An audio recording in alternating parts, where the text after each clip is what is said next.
Alex Tagliani, he along with Scott Dixon will make the jump to the start-finish line across the yard of bricks. Green flag will wave at Jerry Baker. Dixon is out in front into one. Absolutely. Scott Dixon grabs the lead and Oriole Serbia will follow him. Dixon sets the pace into turn number 2. And as Scott Dixon does so, then it's Serbia Tagliani, then Weldon Townsend Bell.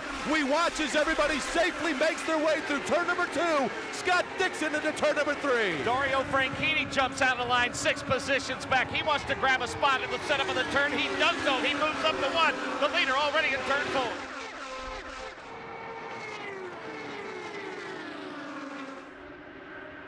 Telemundo machine of Oriole Serbia. Here comes Tagliani to the inside in turn number 1. Tagliani side by side now with Oriole Serbia. He is going to follow side by side into turn number 2.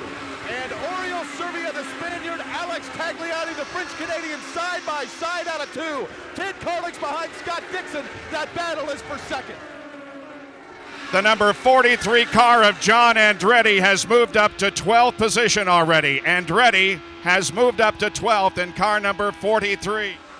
And look at the battle up front. Scott Dixon took a look to the inside, headed into turn number 1, but was not able to make the pass on Tagliani. Average speed of the race is 220.349 miles an hour. And here's a pass for position. Dan Weldon and Oriole Serbia trading spots. So as we continue to watch the field, James Hinchcliffe just made a dandy 3-wide pass to the inside in turn number 1 as Hinch currently runs 17th. He is one of 5 rookies in the field. The Lotus entry is out of the 100th anniversary running of the Indianapolis 500.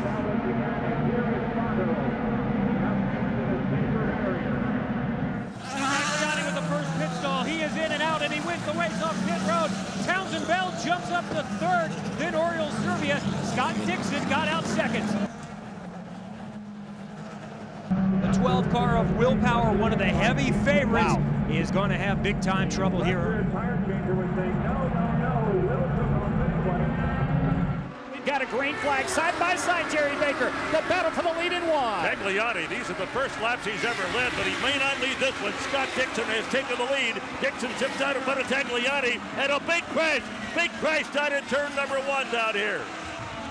Looks like it is the PDVSA machine of It's EJ Viso. Yeah. EJ Viso on the restart, got to the high side and made heavy contact with the wall. So just like that, inside of 7 laps, first we saw Takuma Sato go out from the same team. Now, 7 laps later on the restart, it is EJ Viso, the driver from Venezuela, making his 4th start here at the Indianapolis Motor Speedway.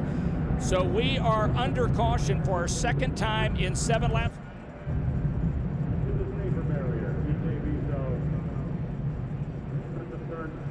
To the field, coming off of 4.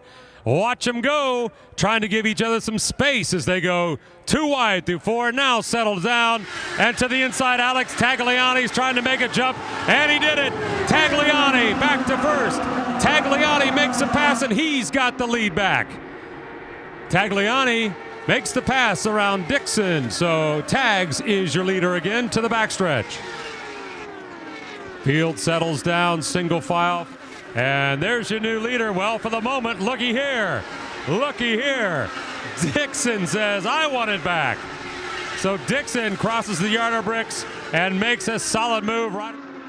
And here comes Weldon. Weldon to the inside of Tagliani, and Dan Weldon goes to 3rd. Scott Dixon Show and Ganassi Racing. Look at the lead these two have stretched out from 3rd place, Dan Weldon. Last time by, the lead, 2.5 seconds. Up front, the teammates rolling along. Dixon and Dario. The 10 car goes to the front. Watch the 82 car having a moment in the pits. He almost tangles up with the 36. Pippa Man gets hung up. And not in the right pit stall. I would imagine he's not going to be very happy. on lap 70. Look at Tagliani going very low. 3 wide. 3 wide. He gets through traffic, gets around Dan Weldon. So Tagliani shoots his way up to third. And look at that traffic. 2 wide they go. Hang on. Now 3 wide in turn 2. Close racing. They're okay, though. They made it. They made it 3 wide through the corner. Still 3 wide to the backstretch. Wow. 3 wide through turn number 2. And everybody came out clean. Amazing. Look at Dixon.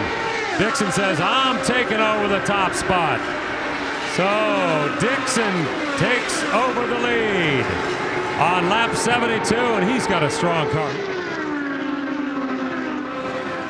Wow, look at this move. Dan Weldon is making a move.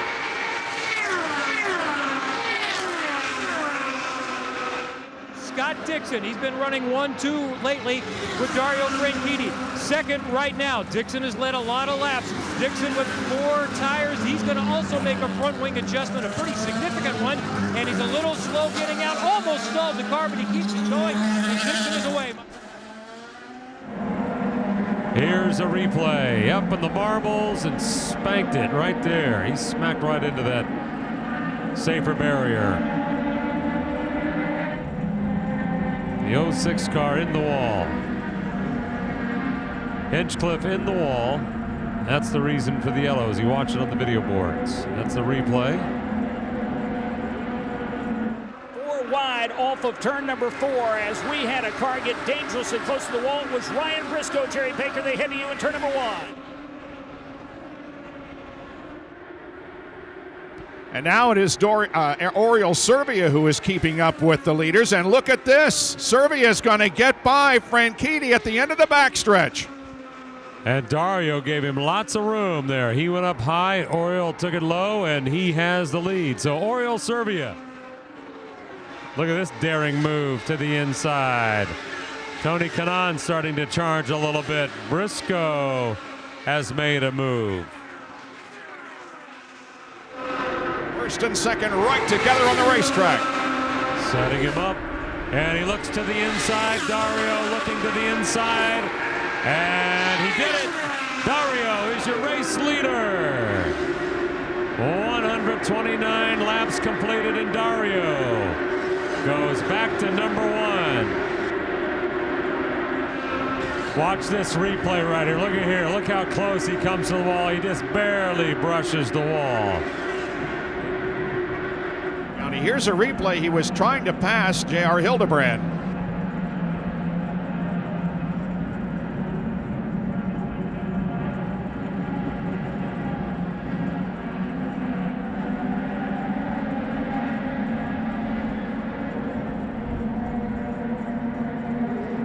Not a real hard hit, but enough to break the suspension. Well, look at this shuffling about. Look out. Everybody clean for the moment. Wow, that was wild. What a restart. Way high. Looked like Schechter went way high right there. Battling down low. Look at this driver going way down on the apron trying to stay out of trouble. It may have been Elio. Had to go way low trying to avoid an accident. And he did it. Wow. That was awesome. 4 abreast going into 3. Yeah, they were 4 wide. Incredible. Unfortunately, our first multi-car incident of the day involves Townsend Bell and Ryan Briscoe. They got hooked up in turn number 1. Looked like they might be able to stay off the wall, but then they both slid out. Gravity just pulled them. Centrifugal force just pushed them out to the outside safer barrier. And Jake Query, a lot of damage to those 2 cars. It looks like, though, both drivers are awake and alert and could be okay. And that is the good news. And, of course, Ryan Briscoe, we saw a year ago, he told me that the trickiest thing in coming out of a caution is to wonder how long it's going to be before those tires fully grip. 2 wide. Who's going to grab the lead? Oriol Serbia, and to the inside, Graham Rahal is making a push. Graham Rahal has the lead at Indianapolis. Graham Rahal is your new race leader. What a storyline it could be. Graham Rahal with the lead.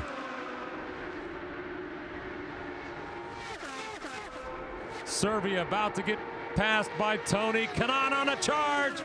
TK is moving. Tony Kanaan makes a move. Just like that, Tony Kanaan's up to third. And Dixon makes a move on Rahal, and Scott Dixon takes the lead again. Again with Kanaan right behind Rahal. Kanaan makes a move.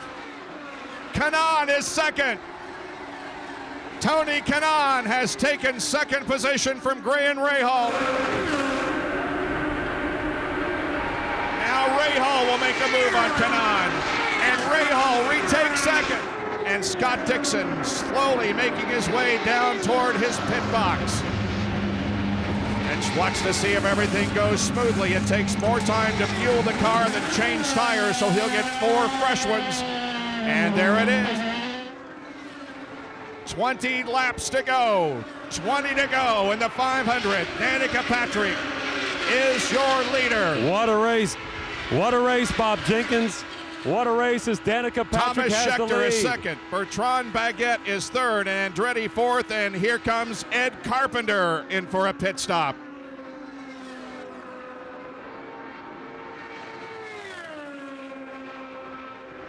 Here they come. This is the battle for first.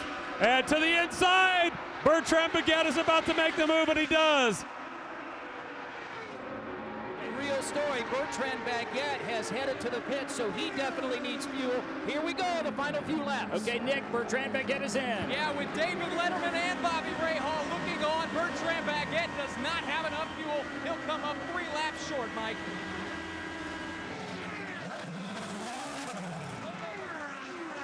J.R. Hildebrand is the leader with 197, soon to be 198 laps complete. The last few years, here he goes, the final lap. Across the line, J.R. Hildebrand will see the white flag. Jerry Baker, final lap, can a rookie win it? His best finish of the year, 10th. That's going to improve dramatically, Jake, as he comes to turn 2. He's hoping that wind can push him through. J.R. Hildebrand trying to conserve fuel, trying to do the unthinkable. Win his first Indianapolis 500. He's already in 3. J.R. Hildebrand with a huge strong of fans on their feet, fist pumping, caps waving. He comes out of turn number 3. Here he comes, the National Guard machine with J.R. Hildebrand down along the white line. He is sputtering slow, and he hits the wall. He hits the wall coming out of 4. Will he have enough to cross the yard of bricks? Here comes J.R. Hildebrand. He will cross in front of the flag stand with the checkered flag waving, the right side of the car destroyed. He finishes the race with the damaged race car. Who will win? Who is the winner? Weldon. Of the Dan It is Weldon. Dan Weldon has won the race as Weldon gets past J.R. Hildebrand as Hildebrand hits the wall coming off of turn number 4. Hildebrand, it looked like, was going to win this race. It is Dan Weldon who has finished second back-to-back years. In 2009 and 2010, he won it in 2005. And Paul, what a finish. I thought we had the rookie winner here. How it got away from him, I'm not sure, but heartbreak for J.R. Well, and I Hildebrand. have to admit, my son, Brian Page, is one of the engineers on the Dan Weldon car. So I'm thinking this family is going to partay tonight. How about this? Brian Herta, his former teammate, Dan Weldon's former teammate at Andretti Green Racing. They had so much success together. J.R. Hildebrand is out of the car. Kevin Lee, Brian Herta Autosport has won the Indianapolis 500 in only its second start here at the world's greatest race course. This is unbelievable. Steve Newey and Brian Herta are here. They barely made the race last year. Sebastian Saavedra got into the race after he was bumped and got back in after somebody withdrew from his hospital bed. Steve, congratulations. You've won the Indianapolis 500. I can't believe it. It's unbelievable. Brian. Great. Brian, what do you make of this? How did this happen? Well, you know, it's a great team and a great car and a great driver and a little bit of luck and all those things combined. I'm speechless. It's unbelievable. for our team to come out here and win the Indy 500. Think about this too, guys. The number 98 car, the Agajanian angle, and that's why they chose that one.